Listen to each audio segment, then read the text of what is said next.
Si tu pratiques la visualisation, tu sais à quel point cette technique est puissante. Donc si tu la pratiques, cette vidéo n'est pas pour toi. Je te verrai dans la prochaine. Par contre, si tu ne pratiques pas la visualisation, soit on t'a dit n'importe quoi, soit on te l'a mal expliqué. Mais si tu n'as jamais entendu parler de visualisation, soit tu viens de Mars, soit tu étais sur la Lune, ou sinon peut-être que tu vivais dans une armoire, j'en sais rien, mais c'est pas normal. Welcome to 2024. Enfin bref, la visualisation, c'est très très simple. Le concept est très très simple. Si tu peux le penser, tu peux le créer. Si tu peux l'imaginer, tu peux le créer dans ta réalité. Donc imaginons que tu as une vision claire, tu as un objectif précis.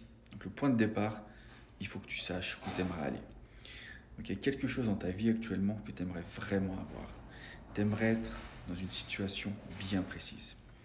Il faut que tu crées cette situation dans ton imaginaire. Ça peut être durant tes méditations, ou tout simplement tu es posé sur ton canapé, tu es sur ton lit. Tu fermes les yeux, et dans ta tête, tu vas vivre cette situation. Ok ? Quel jour ? Est-ce que c'est durant la journée ? Est-ce que c'est le soir ? Qui est présent ? Et le plus important, c'est comment tu vas te sentir. Comment tu vas te sentir. Peut-être que tu veux, je ne sais pas moi, une promotion dans ton job. Quand tu vas recevoir cette promotion, comment tu vas te sentir ? Donc, tu vas t'imaginer, on va prendre cet exemple, tu vas t'imaginer dans ton job, tes collègues, ton boss, un client, peu importe, et tu es dans cette situation où tu vas la vivre. Donc, au début, ça va être un petit peu bizarre, ça va te sembler fake, mais par contre, avec de la répétition ou de la pratique, je peux te garantir que cette même situation arrivera dans ta réalité. Je pratique ça depuis 10 ans. Quand j'analyse, que ce soit personnellement ou professionnellement, quand j'avais des grosses étapes dans ma vie, je les ai d'abord visualisées et ensuite elles se sont passées dans ma vie, dans ma réalité. Tu peux prendre les grands artistes, les grands athlètes, les grands politiciens, les grands businessmen, peu importe. Quand tu les écoutes, ils te disent tous la même chose. Et d'ailleurs, beaucoup de personnes parlent de visualisation avec de la manifestation. Je te ferai une autre vidéo sur la manifestation, mais parlons de la visualisation. J'aime bien analyser les grands athlètes, par exemple.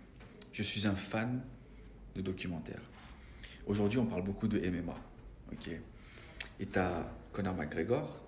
Okay, donc il y avait un documentaire sur Netflix, je ne sais pas si tu l'as vu. C'est un très bon exemple. Le mec, au début, on le prenait pour un fou. Mais tous ses succès, quand il était champion du monde, il est même allé plus loin. Avant d'avoir un combat, il s'est imaginé ce combat dans son esprit. Premier round, je vais lui faire un knockout. Je vais le mettre KO. Écoute-le, le bonhomme. Tu prends ce qu'il te disait et ensuite tu regardes le combat, c'est exactement ce qui s'est passé. Vu qu'on parle de boxe, je vais te parler de Mohamed Ali. Mohamed Ali, c'était pareil. Avant d'être le champion qu'on connaît, il était personne. Mais il te disait quoi ? Je suis le meilleur, je suis le champion. Dans son esprit, il s'est imaginé en train de gagner le championnat du monde. Il s'est imaginé d'avoir cette ceinture autour de la taille. Pratique cette technique. Encore une fois, on fait les choses simples.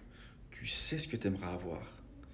Tu crées cette situation dans ton imaginaire et tu la vis réellement. Ça va demander de la pratique et de la répétition. C'est pas juste, tu vas le faire une fois ou deux.